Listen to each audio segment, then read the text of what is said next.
Estimados amigos del portal, hoy día voy a dar término a mi, por supuesto, muy superficial y parcial y breve exposición que he hecho hasta ahora, 2 episodios sobre tecnología militar naval.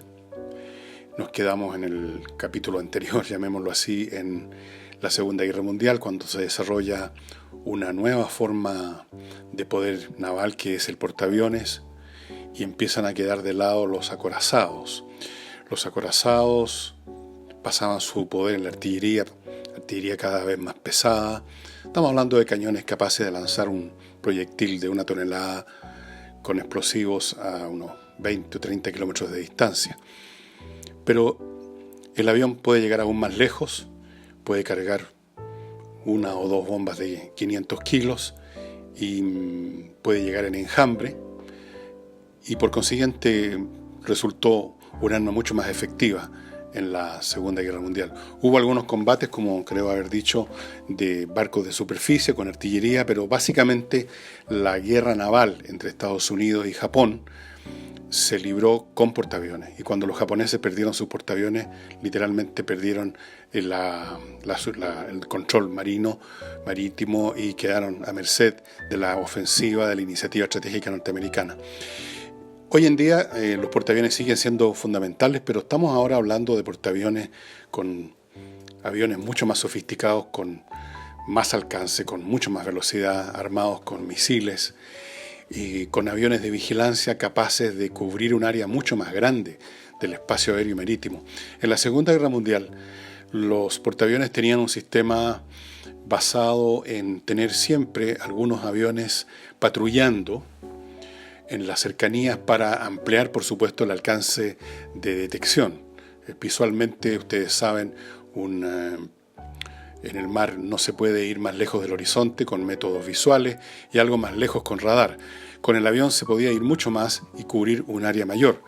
Con los métodos modernos de electrónicos, el área todavía es muchísimo más grande porque estamos hablando de embarcaciones y de aviones que están conectados a su vez a satélites que pueden cubrir áreas completas del planeta, y por consiguiente esta es en una eventual guerra naval entre grandes potencias, por ejemplo una guerra naval o una batalla naval que se librara entre Estados Unidos y China. Esto sería en cierto sentido un combate transparente, en el sentido de que todo está a la vista de ambas partes.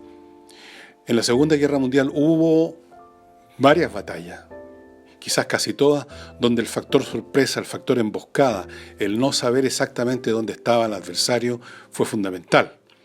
Una de las batallas más importantes que ganaron los Estados Unidos contra Japón fue precisamente sobre la base de engañar a los japoneses sobre la posición de la flota norteamericana.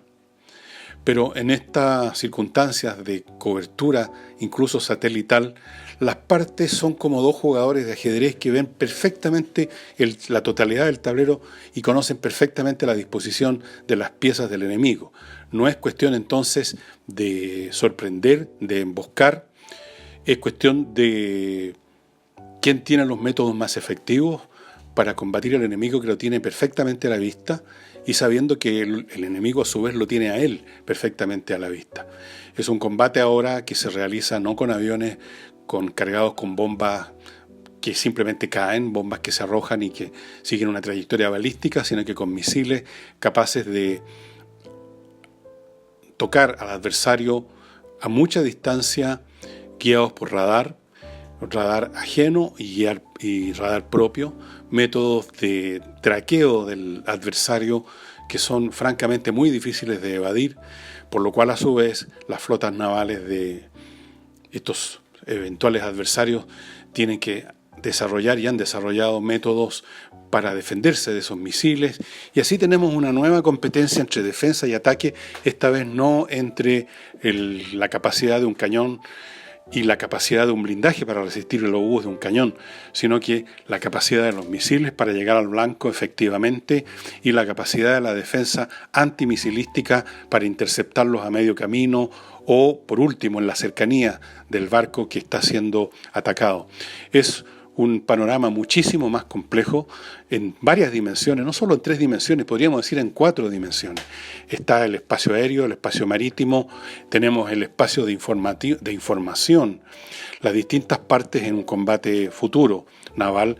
No solamente se van a combatir a distancia viendo claramente la posición del enemigo, sino que además van a tratar de confundir la electrónica, la informática del enemigo. Van a tratar de inventar blancos falsos.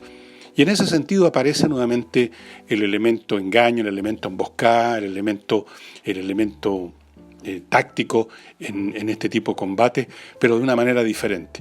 Es un panorama completamente distinto, donde además las partes disponen de armas tan potentes que francamente uno puede perfectamente imaginar que un combate naval del futuro o del presente, si es que se desatara ahora, sería enormemente destructivo en muy breve tiempo. Y creo que con esto, estimados amigos, cubro el tema. Si ustedes están interesados en estos temas militares, navales o terrestres o aéreos, existen un montón de publicaciones que ustedes pueden encontrar en la internet. Hasta la próxima oportunidad.